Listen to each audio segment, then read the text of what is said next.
could not come within 1,000 degrees Fahrenheit of the temperature needed to melt steel. In response to this debunking by the 9/11 Truth movement, Popular Mechanics has accused the 9/11 movement of creating a straw man, which it could easily knock down. It implies, in other words, that no defenders of the official theory had ever said that the buildings collapsed because their steel melted. But the falsity of this claim is illustrated by the BBC special. It has also been much more recently by Lee Hamilton, the vice chair of the 9/11 Commission, while he was being interviewed by Evan Solomon of the Canadian Broadcast Corporation. Hamilton, saying that the Commission rejected the view that the buildings were brought down by explosives, said, "What caused the collapse of the buildings was that the superheated jet fuel melted the steel superstructure of these buildings." Hamilton's astounding statement suggests that the 9/11 Commission, while endorsing the government's theory that the towers collapsed because of the impact of the airplanes and the resulting fires, did not even discuss such elementary facts as the melting point of steel and the maximum temperature of diffuse hydrocarbon fires. The definitive report on the destruction of the towers was supposed to be provided by NIST, the National Institute of Standards and Technology. But its report, in spite of its thousands of pages, is far from definitive. Journalists have typically assumed that because the NIST report is based on the work of scientists, it is a scientific report. One of the main problems with the report, however, is that its conclusions are radically at variance with the work of its own scientists. For example, NIST suggests that the steel columns in the core of the towers buckled because they were heated up to 1,000 degrees Celsius, over 1,800 degrees Fahrenheit, at which point they would have lost 90% of their strength. NIST's own scientists, however, reported that none of the recovered steel had reached temperatures over 250 degrees Celsius, 480 degrees Fahrenheit. And these were columns around the perimeter of the building where there would have been more oxygen.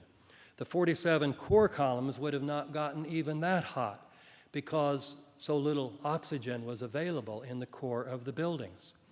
So although NIST claims that the towers collapsed because their core columns reached 1,000 degrees Celsius or 1,800 Fahrenheit, studies by its own scientists show that the core columns could not have been even 1/4 that hot. As this example shows, the NIST report on which Popular Mechanics and much of the press has relied is not a scientific report. It is a political document put out by an agency of the Bush administration.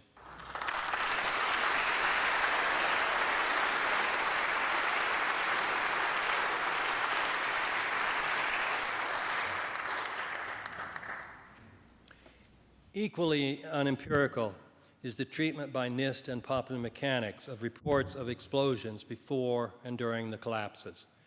Both documents pretend that there were no explosions, even though the last time I checked Google for testimonies of explosions in the World Trade Center, I found that there were close to 300,000 items. One of those items is an essay I wrote entitled Explosive Testimony, which quotes 41 people, including firefighters, emergency medical workers, employees of the World Trade Center, and journalists, reporting that they witnessed what seemed to be explosions. For example, Wall Street reporter John Bussey. You all know the Wall Street Journal, that left-wing rag. Its reporter John Bussey said, "I looked up out of my office window to see what seemed like perfectly synchronized explosions coming from each floor, one after the other, from top to bottom. The floors blew to pieces."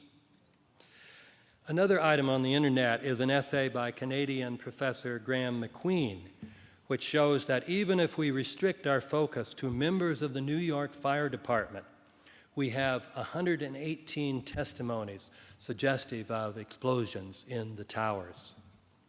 NIST and Popular Mechanics, however, right as if these testimonies did not exist.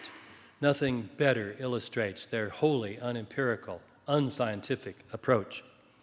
This unempirical approach is reflected, moreover, in journalistic accounts that rely on these official and semi-official reports. For example, Alexander Cockburn, in assuring his readers that members of the 9/11 Truth Movement are nuts, said, "People inside who survived the collapse didn't hear a series of explosions." Cockburn thereby revealed that he had not studied the evidence enough to be aware of one of the best-known testimonies by a person inside the towers, North Tower employee Teresa Valise. She said that while she was making her way downstairs, there were explosions going off everywhere. I was convinced that there were bombs planted all over the place, and someone was sitting at a control panel, pushing detonator buttons. There was another explosion, and another. I didn't know where to run. As Cockburn's embarrassing essay demonstrates, journalists cannot safely rely on reports written to support the official conspiracy theory. They need to get empirical about 9/11. NIST and Popular Mechanics, besides dealing with testimony about explosions in an unempirical manner, do the same with regard to reports that molten metal was found under the rubble. The scientists at NIST, unlike Lee Hamilton, knew the fire could not have melted any steel. So their preferred method of dealing with this problem was to ignore or even deny the reports. John Gross, one of the chief authors of the NIST report, was captured on film while he was making a public presentation, saying that he knew of absolutely no eyewitness who has said there was a pool of molten steel. Popular Mechanics cites a professor's claim that the photographs said to show melted steel really show materials that appear to be other than steel, such as glass with unmelted steel rods in it. Popular Mechanics then quotes triumphantly this professor's observation that glass melts at a much lower temperature than steel.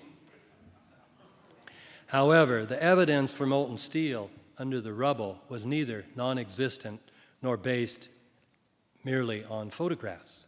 There were many eyewitnesses, including Peter Tully, president of Peter Tully Construction Company, which was involved in the cleanup. He said that he saw pools of literally molten steel at the site.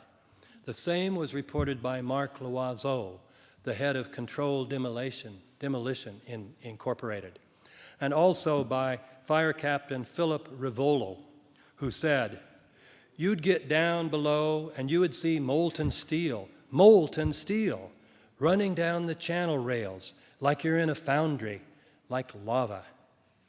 Although these and many other eyewitness testimonies exist, NIST writes as if they did not.